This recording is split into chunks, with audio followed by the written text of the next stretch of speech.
Hello and welcome to Paincast. 大家好，歡迎收聽 Paincast。こんにちは。Paincast へようこそ。Hello, selamat datang di Paincast. Hallo zu Paincast und ganz herzlich willkommen. Olá e bem-vindo a Paincast. Conversations on Pain and Physiotherapy. 探討有關疼痛與物理治療。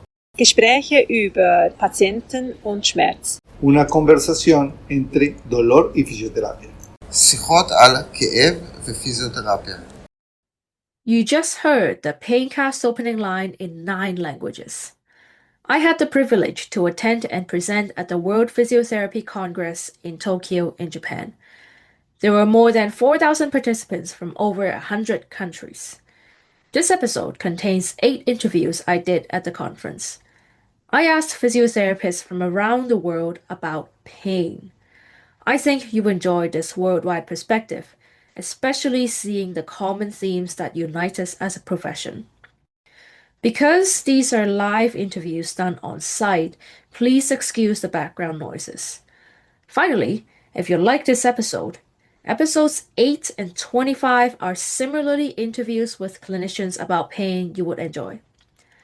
Before we start, as a reminder, Paincast brings together researchers, clinicians, students, and patients to discuss topics on pain and physiotherapy. The views expressed in each episode are of individual guests, do not constitute medical advice, and do not represent the views of the Pain Science Division or the Canadian Physiotherapy Association. Enjoy the episode. Okay, Nicola, it's very nice to meet you. You're the first person I met for this conference, so very special. Thank you for accepting my invitation for this interview. Can you introduce yourself and your area of practice? So nice to meet you too, Tiffany. And very nice to see a familiar face throughout the day. So I'm Nicola. I work in England. I work in a place called Gloucester, which is a city in England. And my speciality is mental health. So I'm a mental health physio, and specifically I work in the community. Yeah, we talked a little bit before, and you were already in the space before you pursued your physiotherapy practice. Why are you passionate about this? So it's funny because actually I put in an idibata about why my light bulb moment about mental Explain health physio. Explain what idibata is. So an idibata is something which happens at the conference, and it's where you pick a topic and one of the categories was a light bulb moment. And you had to explain it, and then what was your light bulb moment? And mine was just about getting into research, but it made me really think about why did I get into mental health physio, because it's quite unusual. And I remember, I think it's because I watched a film. You're too young to have seen this film, but there's a film around mental illness called One Flew Over the Cuckoo's Nest. And I watched that when I was about 15, 16. And I must have been touched by something that happened in that film, because I think from there I went to volunteer in our local psychiatric hospital. And at that moment I worked with detox patients, which 30 years ago was like alcohol more than drugs, and did a program, a weekly program. Well, it was 4 weeks, but it was like physical activity, it was education, and it was just about getting them to take some ownership over changing their behaviour and seeing if we could get them off the alcohol.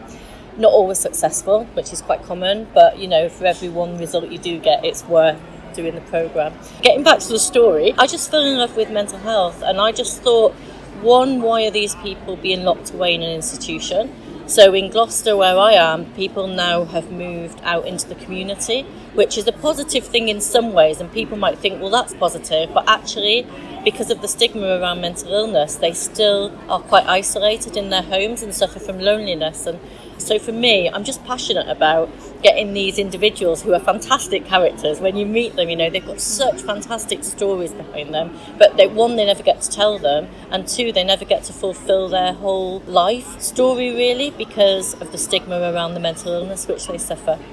You just have such a heart for these people who are affected by mental challenges and need someone to encourage them. Yeah, and the other thing that got me was that when you talk to any person, you're touched by their character. And I think sometimes when we think of people with a mental illness, we think that they're just a person who's full of medication perhaps, and unfortunately because of that medication, quite often they put on a lot of weight, they have really poor posture because of the weight, perhaps just because of low self-esteem, low confidence. They quite often have pain and get chronic pain because of the weight on their joints. And for me, it was just about, we all talk about holistic health, and actually that's body and mind together. You can't have one without the other. And so I've never really questioned mental health physio, even though everyone raises an eyebrow when I say I'm a mental health physiotherapist. But yeah, I'm very passionate about it. Yeah, so I asked you a question earlier. What makes you decide to pursue that physiotherapy training when you're already in the space? So I didn't answer your question. Yeah, what made me decide that? Well, to be honest, it was because I couldn't get onto the physiotherapy course. So what had happened was I ended up going to work in a psychiatric hospital, working age adults, as a health and exercise practitioner. So it's very much around that idea of getting physical activity, getting people moving, because if we know that physical activity has a positive effects on their mind.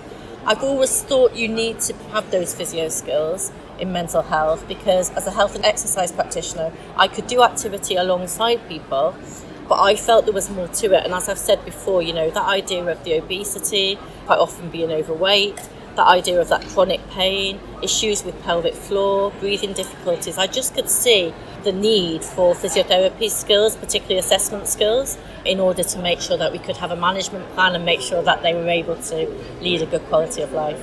So with that added physiotherapy training that you've got, combining all your passion and experience, how do you help your patients? So just go back to the chronic pain, because I think that's a really important issue. And what I try and do with people is I want them to take ownership. It's quite important for me that people with mental illness are treated the same as those with physical illnesses. So we push, don't we, for long-term conditions or chronic pain, we push self-management. And I'm very much about that with my patients, So it's all about teaching them the exercises that will help to manage their pain, introducing a level that's relative to their baseline, not comparing them to anybody else, so it's very individualised, but also just making sure that they know from an education point of view, because as we know, if we don't listen to their story and we tell them to do exercises and we tell them it's going to make them better, we're not going to get any results. It's really important that we see where they're coming from. What do they want to get from physiotherapy? And then I always look on my interaction with them and my work with them like a negotiation. This is what the evidence says, this is what you value, and this is what we could maybe do together. And on most occasions I do get a positive outcome, and people are quite happy to take the exercises away. We progress them, we make sure that they're safe, and we usually end up getting them back into doing the activity that they love, and that's what physio is about. Wow, that's amazing. Is there a story you can tell? I could tell you about the programme that I run. Of course. So, yeah. I hope you come and see my poster tomorrow. Yeah. But, the programme that I run is called My Life. And as I said, we work on very much an idea of what matters to you and personalised care. We always put our patients at the centre of what we do. So My Life was a programme which is about tackling the stigma into communities. So I moved away from a clinical setting and I asked the leisure centre if I could set up and run my group from there. And then I thought, no, hold on, I'm not running the group. I want the leisure centre staff to run the group. It's a 12-week programme. It was important for me that they paid. So that's why I asked the leisure centre staff to run the course, because obviously they can't pay me. So they pay at the front desk. That means they get welcomed by the staff. The staff also see that these people have got mental illness and actually they're okay. So we're tackling the stigma. They get used to the facilities where they're going to do their physical activity, and then they get to know the staff because they're the ones running ours physical activity, which actually means that we've got a win-win situation, because as well as them coming out into the community are seeing people with mental illness and seeing that there's no difference. What we've got to remember is people with a mental illness, when they're unwell, they are unwell, okay? And it might be fearful for people to say in the behaviour that they have, the words that they say and the way that they act. But when they're not well, they're still just people, they're in that recovery phase, they're well, they're no different from you and me, and it's just about us making sure we can recognise, or they know, any triggers so that we can put management plans in place in case their mental health starts to deteriorate. Going back to the programme, so it was 12 weeks, and what we do is we start off following trauma-informed care, really. We start off in a very safe, space so they can get used to the exercise, get used to the machines, get used to the staff. And then over the 12 weeks, we progress the exercise. So in terms of intensity, we give them a variety of different exercises, like the classes that are going on in the leisure centre. They get to try so many different things. And then by the end of the 12 weeks, usually they want to carry on doing the exercise. And what works is they already know the staff, they already know the facility, they know the system, and they'll see other people around who they know. So, as I said, it's a win-win situation. That's a win-win-win situation. Yeah. Because you getting them into the community, you're battling the stigma about mental health, you're encouraging physical activity, self-management, long-term, and giving them a space for them to do it. Safe space that they already feel comfortable. Yeah. I think there's one more thing I wouldn't mind adding as well. So we follow an idea of 5 ways to well-being. They are to connect, to be active, to take notice, to keep learning, and to give. And you asked me about what is to give. But actually, if you think about a group exercise, what I noticed over the weeks was people were very insular and kept themselves to themselves at the start. But as the weeks went on and they started connecting more with each other and they started growing in confidence and becoming fitter, what actually naturally happened was they were able to take more notice of themselves and give to each other. So they might be giving compliments about, hey, you're doing really well. Or if someone was like, oh, I couldn't be bothered to come today, they'd be encouraging them. You know, they'd be maybe offering to maybe go and do an extra session with someone during the week. So with those 5 ways to wellbeing, what you're doing is you're building a community as well as the individual. And I think that's really important for health. That's amazing. Thank you. Thank you so much for sharing that. I'm glad I met you, Tiffany. Thank you. Helen, it's very nice to meet a fellow physio who is also very passionate about pain. Can you introduce yourself and your area of practice? Yes, of course. I'm working as a physio and I'm 55 years old and I've been working as a physio for more than 30 years. I've always been a clinician and over my working time treating patients with chronic pain, they caught my interest. Yeah, so you've been working with patients with chronic pain. And how long have you been doing that? Most of the last 3 or 4 years, I actually got into this topic more and more after having done a master degree in pain physiotherapy. Oh, okay. And that is in Switzerland? Yes, I've done it in Switzerland. And is your practice sort of like, is it a private setting or a hospital setting? I work in a private setting, which has advantages and disadvantages, of course. Networking can be quite difficult and interdisciplinary work needs more effort to get that, but it also gives me a lot of freedom to treat my patients. Maybe I can do it in a different way. Yeah. I don't have a boss to tell me how to do it. I resonate a lot with that. Why did you want to become a physio and what makes the chronic pain population so interesting to you? Mm-hmm. Well, I always wanted to become a physio. At the age of 20, I decided to do these studies. And I think it's movement. Being human being is being in motion. And I think it's good to have a body that helps you to do what you want you to do in your life. And the whole anatomy, the whole biological issues, all about the body, it's just so interesting to learn more about it. And I studied, but I'm still learning. I'm passionate with chronic pain because these are the patients nobody wants to see after a while, because they can be exhausting if you can't build the bridge towards these patients. And I'm always curious about treating people. I'm persuaded that there's always a story behind a patient, and sometimes we look just at the mechanical issue on a patient, but there's more. We're more than just joints, a muscular system, a neural system. We are human beings settled in a biopsychom system, and I think that's very important. That human beings interest me. So in addition to the original interest in movement and anatomy, now you've gotten very interested in knowing people's stories and how do you incorporate that in helping them? Yeah, what affects them becoming chronic? What happened to them that they became chronic? What happened in their history of being ill that they became chronic? Yeah, have you found a pattern? I think one pattern I really noticed is it's very important to listen to these people, that they get an ear, somebody who listens to their story, to understand I noticed that sometimes if they get the time to talk about what happened to them, that changes already a lot of their beliefs sometimes, and it offers them to offer them an open mind to listen to them and being interested in their story and what happened to them. And that's how you build a bridge with them. Yeah. And I think that's very important because we're working with human beings, with people. Absolutely. Yeah. Yeah. So, in addition to building a bridge and learning their stories, how do you help these patients? I think I help them with explaining what happened to them. Pain education is a big topic. Explain how pain works and that they really suffer from pain and all the influences that pain can have, so that they become their own expert about their body, about what happened to them.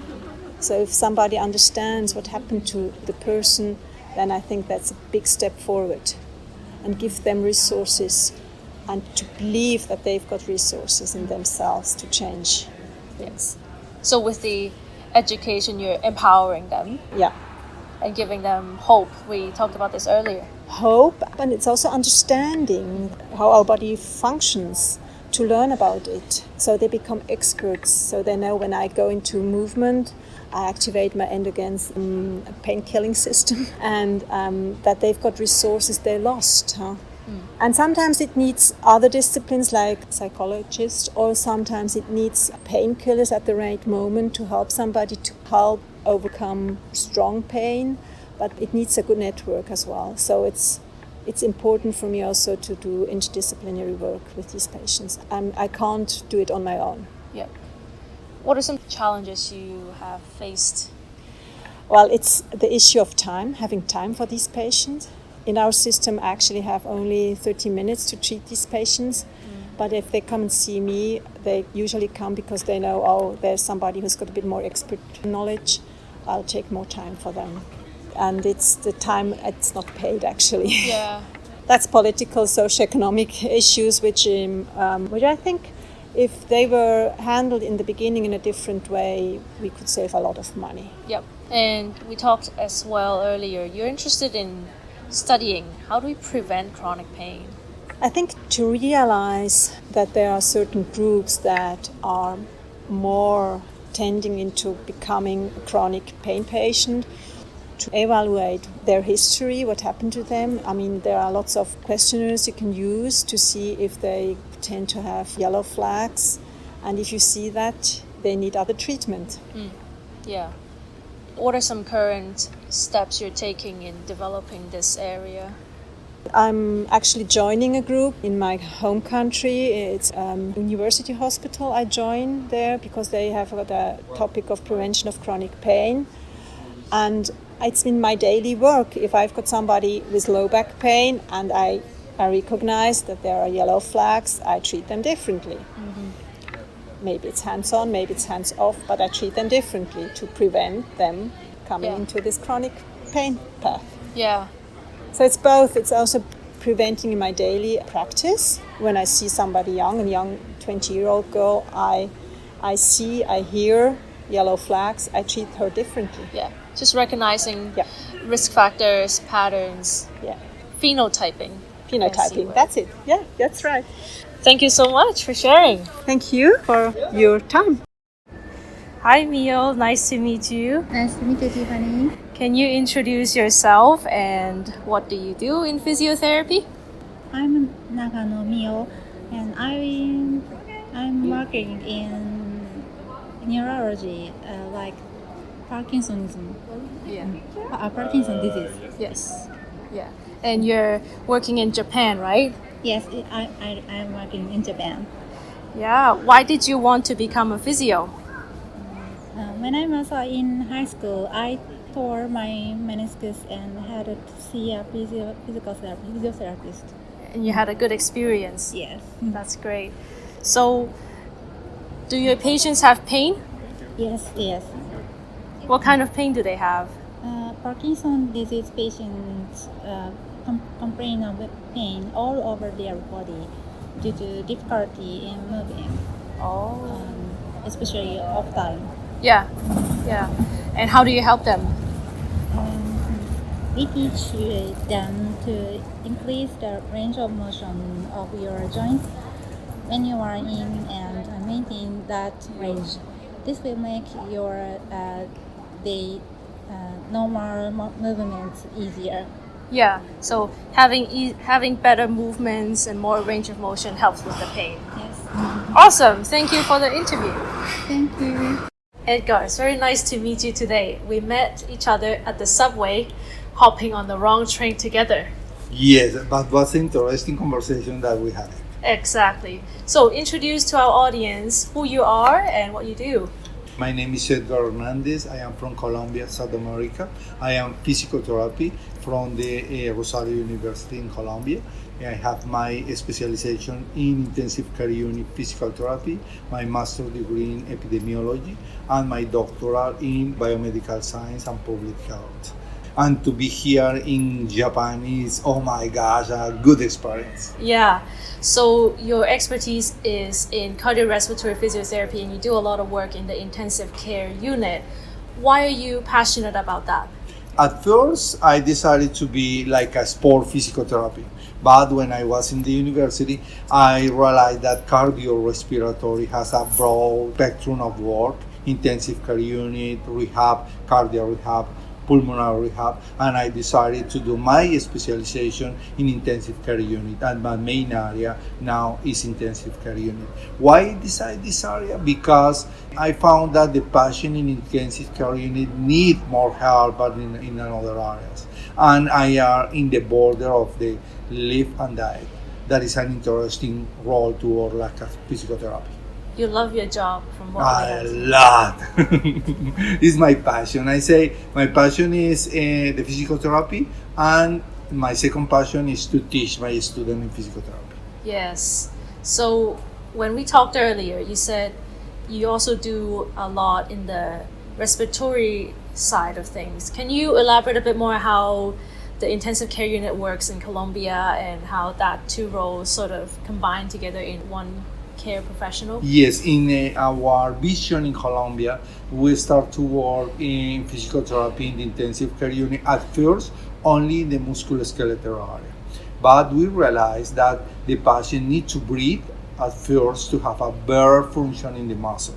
And we integrate both areas, respiratory therapies and musculoskeletal therapies. And our physiotherapy work in the intensive care unit 20 hours, 7 days per week in 3 turns, 1 in the morning, 1 in the afternoon, and 1 in the night. And the physiotherapists need to work with the patient, with each patient, if they need to mobilize, if they need respiratory techniques, if maybe they are in mechanical ventilation and need to change the parameters of the ventilator, I can do it. We work in all of the area of the patient that they need in the intensive care unit. We work 6 patients for 1 physiotherapy that work in the intensive. So it sounds like there is quite a lot of physiotherapy available to the patients because the patient to physio number is lower.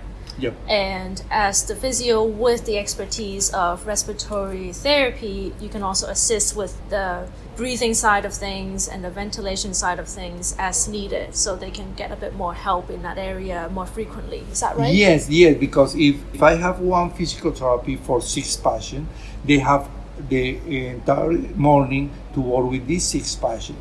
And maybe can work 1 hour with each patient in the ventilator area, in the mobilization, if they need something for the pain. All of this stuff, the physiotherapy is working with the patient at that moment. Yeah. And we talked a bit about pain experienced in the patients in the intensive care unit. And a technique that's very interesting you had mentioned. Can you elaborate on that?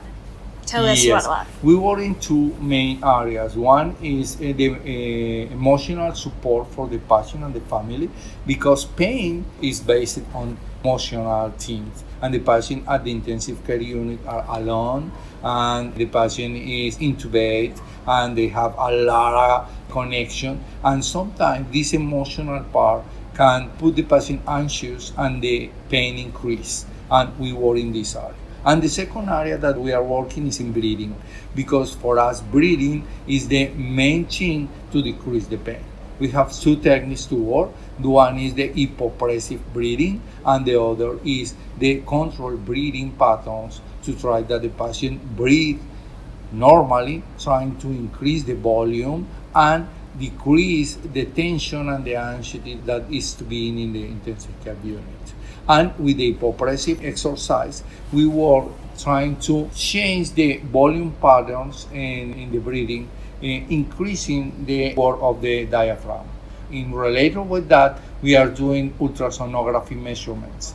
We measure the diaphragm working, breathe in, breathe out with the ultrasonography. And we measure if they are working or not in the moment that the patient is breathing, or if need any support to breathe better.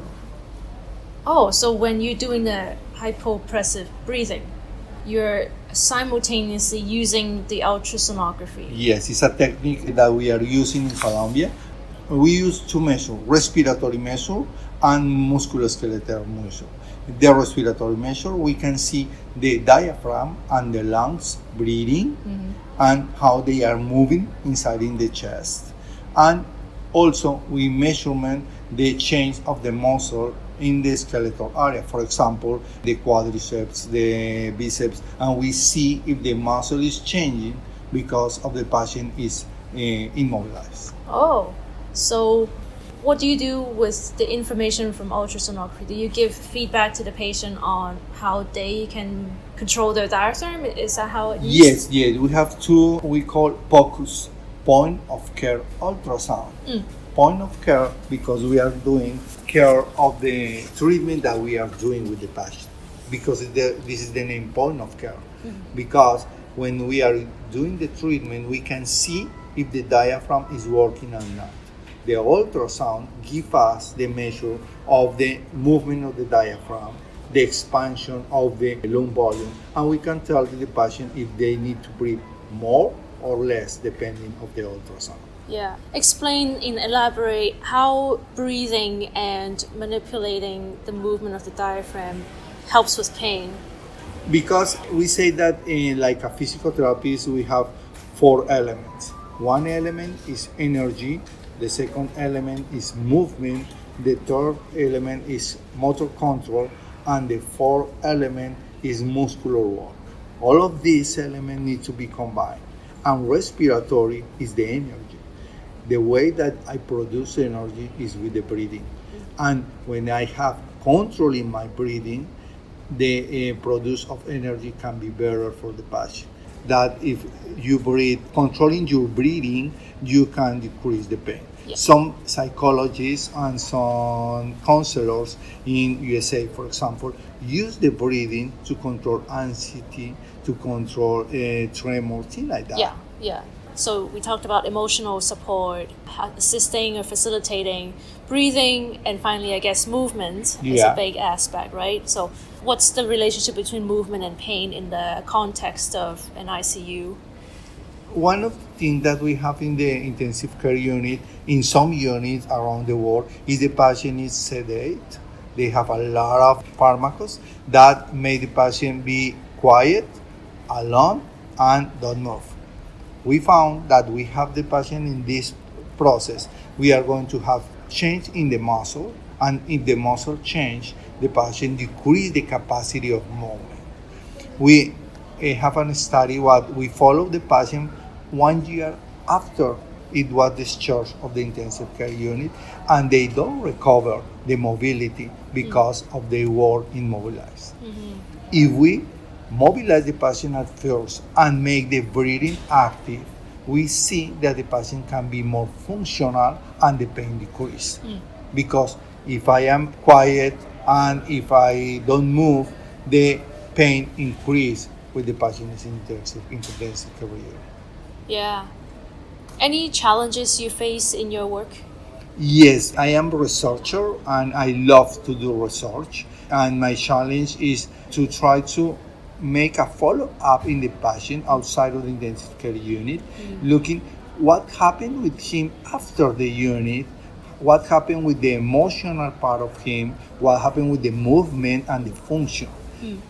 But I am trying to develop an equipment that the patient can have in her house, on his house, and I can measure what is the change in this year Yeah. of follow-up. It's one of my thing that I want to do. Working hard on it, Yeah. and the teaching and everything Yeah. that you do. Wow. It's very eye-opening. Yeah, thank you so much for sharing what you're doing. Thanks for the invitation, because I know that we are in Japan, far away from the house of each one, and to talk with you was so interesting in the subway, but here was amazing. Thank you. Thank you. Hi, Marcia. Hi, Tiffany. Thank you for doing this interview with me. I'm so glad that you just sat next to me and asked if I'm from Canada. So just tell the audience a bit of the story, how you just started the conversation with me. Yeah, so I think I just sat down in a chair right beside you and I was checking my email. I was responding back to some work stuff, and then I just finished and I looked beside me and I saw you and I recognized you from an OPA conference. I think you were a student at the time and you had won an award. And I just sort of looked and I said, oh, you look familiar. And I just said, hey, by any chance, are you from Canada? And you said, yes, I am from Canada. My name's Tiffany. And then that's when I asked you, I'm like, I think I saw you at an OPA conference, and then we made that connection. Yeah, you have a really good memory because that was probably 2 years ago. And OPA, for audience reference, is a provincial physiotherapy conference. So now introduce yourself to audience and what you do. My name is Marcia Corielli, and I am the provincial clinical and education lead for the Rapid Access Clinics for Low Back Pain in Ontario. So in my role, I work in an advanced practice extended scope role. So I see patients who have complex low back pain. They've been escalated for more investigations to understand what their options are for management. So I will order imaging, things like MRI, CT scan, flexion extension x-rays. I may order an EMG if they present with motor weakness. I may order urodynamic analysis if they have elements of urinary retention, or if you're unsure if they have elements of urinary incontinence. I may also send the patient for injection therapy, so set joint injections, nerve root injections, and I do this for diagnostic, therapeutic, or surgical planning purposes. And I mostly really listen to a patient's story, and then I correlate their imaging findings and their test results with their clinical presentation and really give them options for management, with surgical option really being the workflow that's part of this RAC low back pain program. So the program was designed to reduce wait times for surgeon specialists, to improve access to patients who needed a surgical intervention, and then to also prevent unnecessary referrals to surgeons and prevent unnecessary imaging. So it really was to improve health system efficiencies. How do physiotherapists who work perhaps, in regular MSK settings learn all that knowledge to do what you need to do? It's a combination of a lot of things. So when I first graduated, I worked in an outpatient physiotherapy setting in a hospital environment. And I learned things that made you a better outpatient physio. So I did a lot of the manual therapy courses. I became credentialed in acupuncture. I became credentialed in McKenzie. And then I took just different courses that I thought would be effective for me to help manage my patients with low back pain. So it may be like, attending a Stu McGill lecture. It may be like understanding Pilates, Shirley Sharman's work, like just anything that I thought was like interesting and would help me learn about back pain. I took those courses. Then when I became part of the, it was started off as the Isaac program.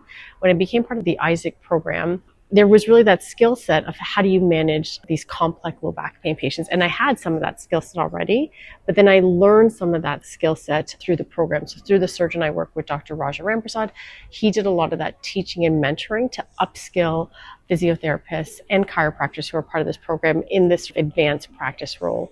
So when I transitioned to the practice lead role in 2016, which is where I was now managing the complex low back pains, I didn't know how to read imaging or interpret imaging, how to correlate imaging findings with the clinical presentation.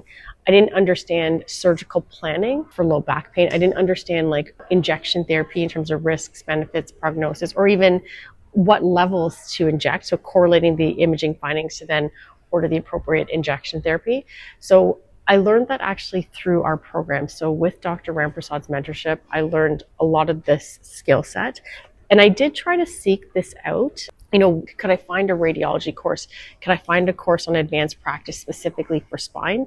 And at the time, there were courses out there, but more general, full body part, full MSK. And I was looking for something really specific to spine.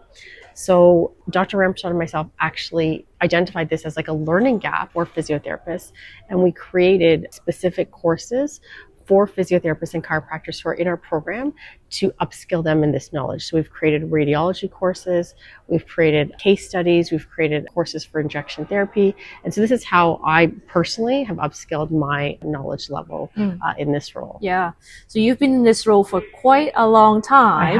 I have. And have seen a lot of people with low back pain, even complex low back pain. So with your experience seeing patients and with your experience now managing the team, what's most important in a setting like yours, which is consultation based, to help these people with maybe debilitating pain? It's a whole bunch of things. And I think one of the things that has sort of come out with like a lot of our practitioners who are part of the program is we all offer an area of expertise and skill set that we can bring to a patient. But we now have this opportunity to do it where we are like that point of contact for a patient who's potentially seeking a surgical intervention. So we have the luxury of time with our assessments. We have a 1-hour initial assessment. So we really actually get to understand the patient. We go through their history with them. We ask them about the biological aspect. Where is your pain? What makes it better? What makes it worse? Do you have weakness? Do you have loss of sensation? Then we also ask them their questions about, do you have fear about movement? What are your beliefs? Like, what are your attitudes towards pain? Like, so we really try to validate their experience. We understand them. We develop trust. We build rapport with them. And then from there, we can actually like give them these options of like, okay, based on your scenario, based on your imaging, you would be a good candidate for surgery. And this is what surgery would entail. Or, there isn't anything pinching on that nerve. So there is no surgery that can be done for this specific condition. Or, maybe an injection may help, or an injection may help to further diagnose this, or an injection may help to plan for a more minimal surgery, which may optimize your outcomes a little bit better. So I find that we have now a bigger tool in our toolbox for the patients that we can leverage in terms of conservative care and surgical management and injection therapy. And so I think that with the ability to spend the time with the patient, and then also to do the follow-ups, to understand their progress, to understand their response to injection therapy, to then refer them for like expedited access to both injection therapy and surgical intervention has been really quite rewarding. So it seems like there are two aspects of the RAC that is helpful for patients. First of all, there is that time and that being able to tell their story, being able to be understood by the practitioners, what's actually going on. And the second aspect is having that coordinated care. Yeah. Seems to be very assuring for patients. It's very reassuring for patients because the other thing is you have to remember when patients see me, they've already exhausted physiotherapy, chiropractic, massage, acupuncture. Maybe their family doctor is hesitant or reluctant to order imaging, or they don't know what other tests need to be ordered for that patient. So when they see myself or anyone else in my role, the patient actually feels like someone has heard them and understood them. And then we'll hear their story, we'll understand, and then we'll say, okay, we need to order X, Y, and Z. And then now we need to correlate X, Y, and Z with what are the options available to you. So they really understand that like systematic approach to managing their low back related symptoms. And they also very much appreciated that coordinated aspect. They're always surprised too to learn that a physiotherapist actually can perform this extended scope role. Like they didn't realize that we can order imaging, we can order injections, we can send for surgical consult, we can speak to the surgery, like we can speak about the risks, benefits, prognosis, recovery time. And also we go through and we answer their questions. So by the time they see the surgeon, they understand some of the risks and benefits of the surgery, what the prognosis would be like, because sometimes the surgery may decrease their leg pain, but may not necessarily take away their back pain. That's something that they're going to have to work on with like exercise and mobility. But we've already prefaced it for them. So they go into the surgical consult with the surgeon, which is probably like, a 10-minute consultation with a little bit more education. So again, they appreciate the coordinated impact with the program, as well as the knowledge that we bring as physiotherapists. Yeah. Now, what are the challenges in this rapid access setting? So I think some of the challenges are We're a primary care model, so we really only accept referrals from primary care, and that's really what we've been funded to accept. So family physicians, nurse practitioners, and family medicine specialists, but the program would actually be beneficial to anyone who would want to refer. So that would include rheumatologists, that would include physiatrists, that would include like interventional anesthesiologists. So we don't accept referral from specialists, so that would be one of the barriers. And the other barrier is that the model is a shared care model. So the whole premise of the program, it is this improved access to care, connected care, but it also is this concept that no one professional can manage low back pain on their own. It takes a village. So the idea of the program is also that we're building a village. So we have family doctors, nurse practitioners, sports medicine doctors. We have your physios and your chiros in the community. We have your physios and your chiros at the hospital center who are doing this extended scope role. You have your surgeons, your rheumatologists, your interventional anesthesiologists. So you're building this village for patients to get this coordinated care. So we need this shared care approach to management, so we don't accept referrals from patients who don't have family physicians. They can be referred through a walk-in clinic, and we do have partnerships with a virtual walk-in clinic for any patient who needs access to care, but you need to have a referral to enter into the program to again participate in this shared care approach. Yeah, it's a very good model. When did it start? So the program started off as a pilot program in 2012. So Dr. Ramprasad is the surgeon lead for this program.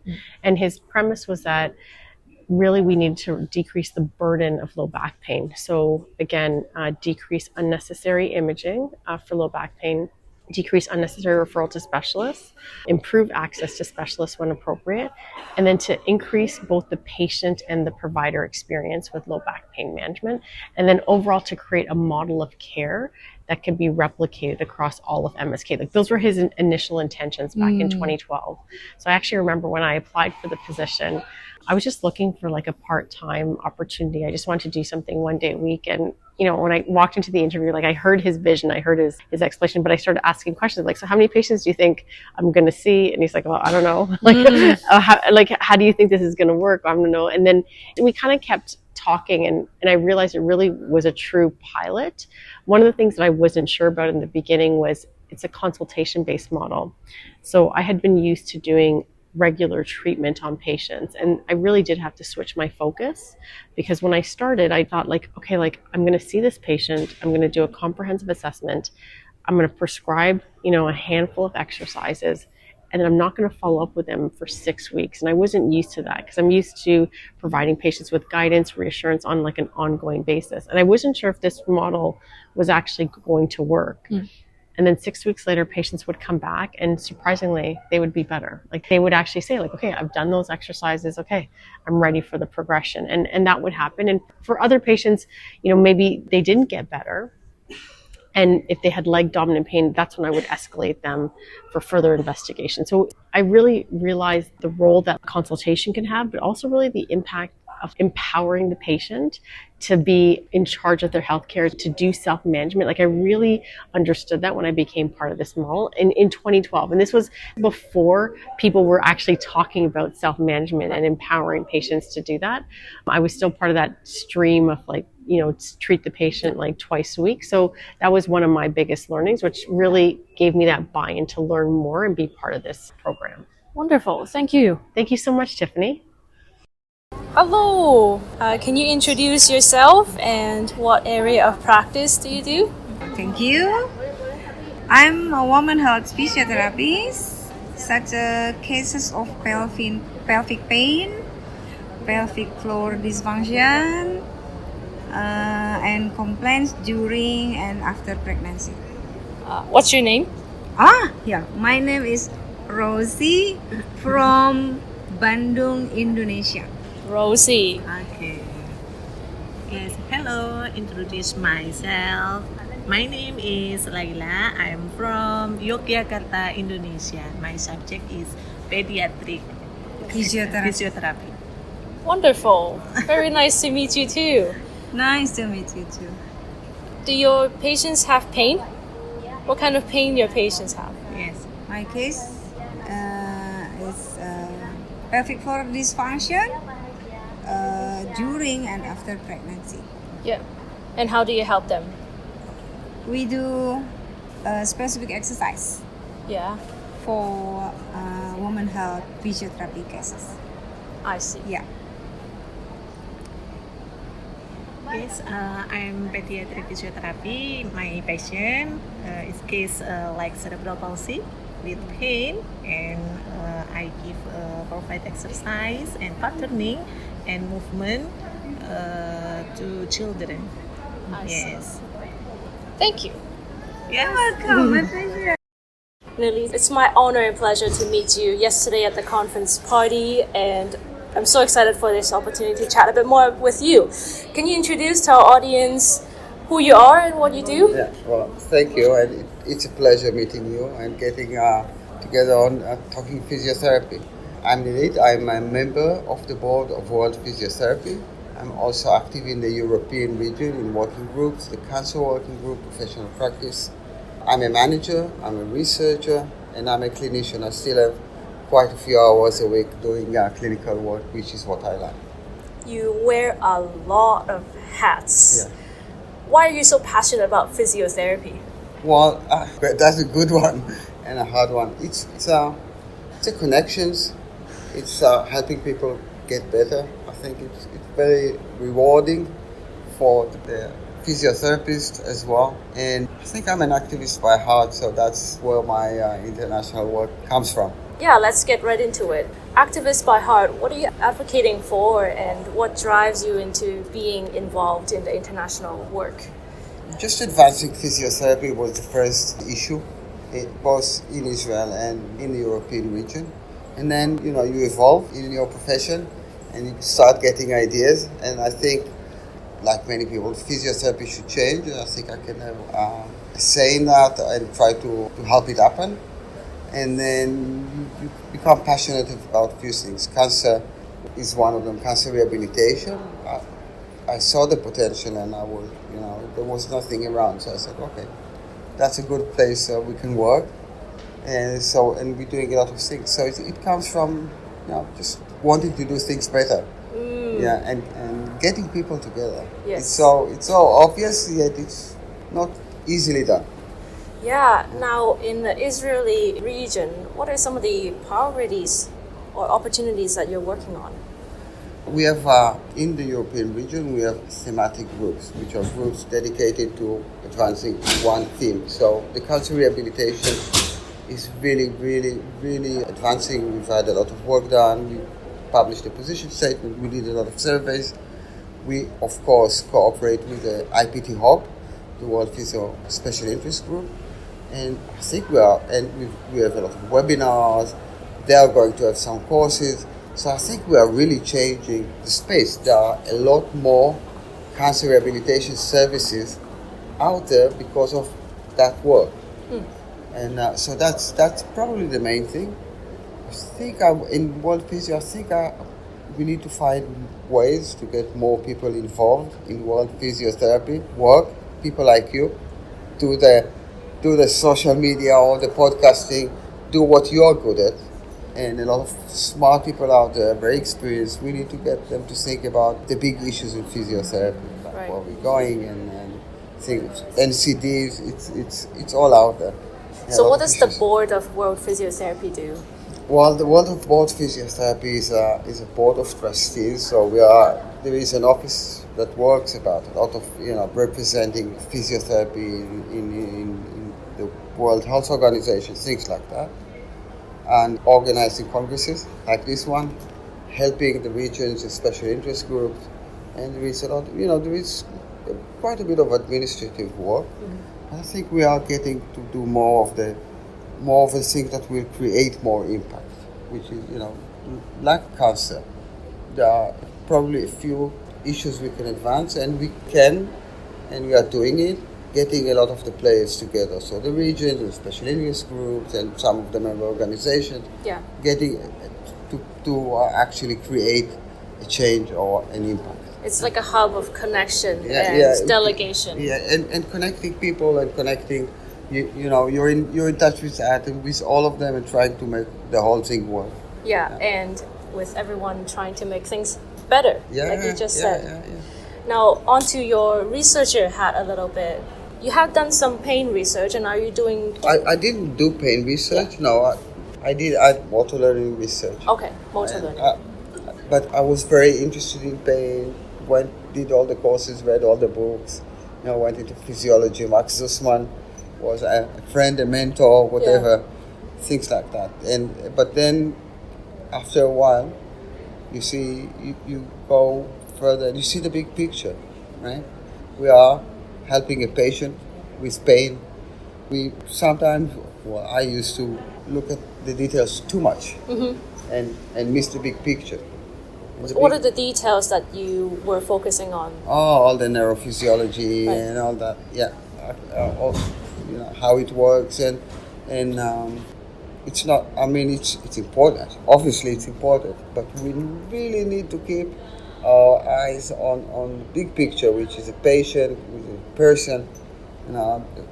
One of my sayings to patients is that pain is an over-medicalized term. I see the whole thing. I mean, we now see that social influences are huge on people with pain. Yeah, so we need to see the big picture, and we need to learn it from day one, from entry level. So there is a lot there. And how do you tackle that over-medicalization with patients? You talk to them. You do reframing. Yep. It is a human experience. And you give them option, you give them ways, things that can help. I actually just finished a self-management intervention, not about pain, but just getting them, it's a change habits. It's there, it's not treating them, it's actually guiding them through the process. Empowering them. Helping them through the process, providing information when they seek it. Yeah. And when it's needed, not when we think, oh, that's a good opportunity for me to show how smart I am. Right. So it's interesting. It's more, and I think it's more enjoyable. It's more interactive. You talk to the patient. They see you as a therapist, but as someone who not as a healer, someone who is there to help you. I think it's nicer. So rather than the didactic way of education, just dumping information, you make it interactive, back and forth. So what are you interested in? Sort of thing. It's not. It's a discussion. It's an interaction. It's not us teaching them. Yeah. That's wonderful. Thank you. Is there anything you would like to say to the audience? No, just get involved. Be active where you can. Try to help. It's nice. It's interesting. Get a different viewpoint. I mean, people say we don't know enough. Make it your business to know what's going on, and wherever you want to go, your region, your country, the World Physio, we really need and would love the help of physios. Just saying, hey, I'm here. I'd like to help. Yeah, that would be nice. Thank you. Thank you It was my for pleasure much. talking to you. Yeah, thank you. My pleasure. Last but not least, let's hear from Mike Landry, the president of World Physiotherapy, who I also interviewed for episodes 27 and 28 for a few words about the Congress. Glad to have a chance to chat with you quickly, Mike. How's the experience of the conference? Yeah, thank you. Thanks, Tiffany. The conference has now lasted about 63 hours. And so we've had 63 hours of content. We've had 63 hours of interactions and, collaborations that have started. So it's been really wonderful. I mean, we've had well north of 4,000 attendees across these 3 days. The venue has been great, so we're very happy. It's been a great conference. This is the second live Congress since the end of the pandemic. The last one was 2 years ago in Dubai, and now here. And there's a significant larger number of participants here than there was in Dubai. So, this is all going in the right direction. But we've also noticed that we're going to transition this World Congress to be we're going to continue to do clinical education, etc. But we're also going to start moving in the policy arena and sort of the political side and economic side and advocacy sort of training. So our next Congress, which will be in Mexico, will be significantly different than what it is here today. And so, not significant, but it'll be different enough, and it'll actually be much more engaging for all kinds of different reasons. Another reason is we gather here as physiotherapists, and it's like an echo chamber, because we all more or less agree that more physio is better. But the idea is, what does the rest of the world actually think of that? And so we'll have decision makers and politicians sort of participate in sort of like, fishbowl type in environments to have these really real conversations. Because if you were to ask the decision makers out there, what kind of evidence do they need? They're not going to say clinical. They're going to say financial, economic. And so I think we need to now participate and sort of think in a much different way, much more broad way. World Physiotherapy is among the larger rehabilitation-oriented global associations, and with the changes in funding, for instance, with USAID to World Health Organization, it's created some gap, let's say. And we intend to fill that gap. We intend to use this as an opportunity for us to sort of enter into that, let's say, space. Because, for instance, World Health Organization has limits on how they can raise money to, implement projects. Whereas we, so-called NGOs or global associations have less barriers, let's say. So we can raise money through, the private industries and other sort of public-private ecosystems. So we're hoping to drive a wedge and be a little bit more involved from a global perspective. Thank you. You've answered all my questions. Yeah, well, you're doing a good job, Tiffany. Keep up the great work. And hello, everyone out there in Paincast. Thank you. Thank you for listening to this special episode brought to you from Japan at the World Physiotherapy Congress. I hope you enjoyed listening to physiotherapists from all around the world talking about pain. I certainly enjoyed meeting and chatting with everyone I've met, and I really enjoyed Japan. 日本に来るのは初めてだけど、本当に日本が大好きです。ありがとうございました。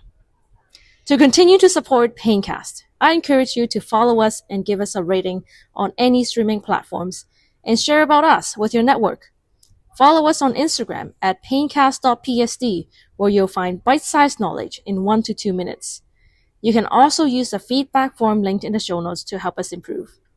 Thank you, and stay tuned for future episodes on pain and physiotherapy.